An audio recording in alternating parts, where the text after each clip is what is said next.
Satisfied Mind. By J.W. Steele. Brian had everything. A penthouse in Manhattan, a fleet of luxury cars, a collection of rare art hanging on walls taller than some houses.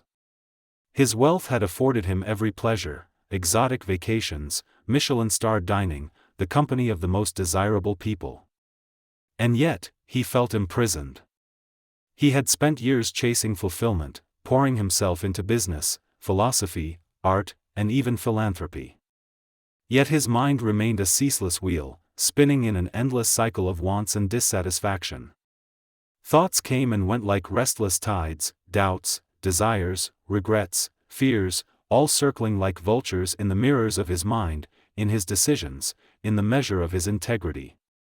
One evening, he sat alone in his penthouse, staring at the skyline through floor-to-ceiling windows. The city pulsed with artificial light, but its brilliance did not reach the cavern of his heart. His battle was not with God, it was with himself. He had tried everything to silence the disturbance within him: therapy, medication, meditation apps, sensory deprivation tanks, but the more he sought peace, the more elusive it became. And then a realization struck him. One that chilled him to the core. He was trapped. His mind was an inescapable prison, a ravenous beast that would never release him. There was no door, no key, no way out. No amount of wealth or distraction could free him from himself. His breath quickened. Panic clawed at his ribs. He had once thought riches were the answer to freedom, but now he saw them as chains. He had bought everything a man could buy, except emancipation from the war within him.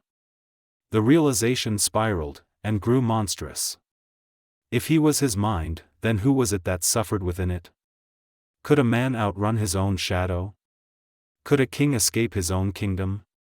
He pressed his fingers to his temples, as if to crush the thoughts out of existence. But they multiplied, like a hydra, each one birthing a dozen more. "No, this is insanity," he cried. The idea ripped through his skull as he paced the length of his grand, empty living room. The world outside was a symphony of movement, but within him raged a storm.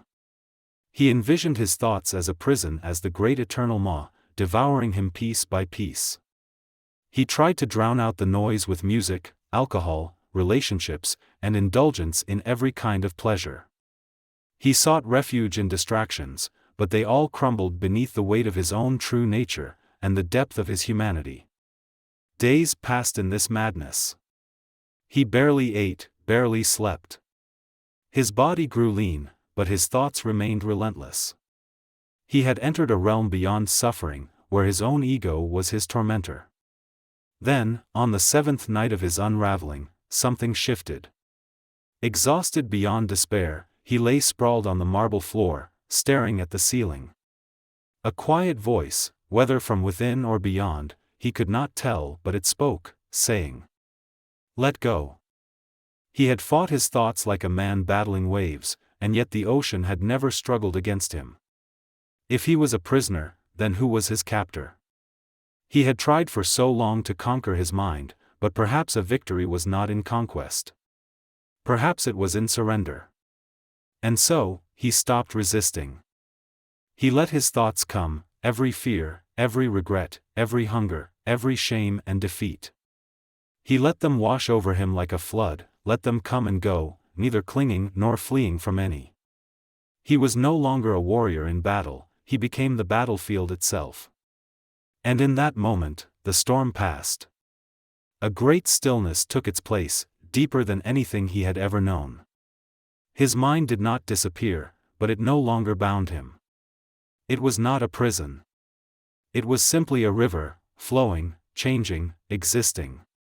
Tears streamed down his face, not tears of sorrow, but tears of emancipation from a lifetime of suffering.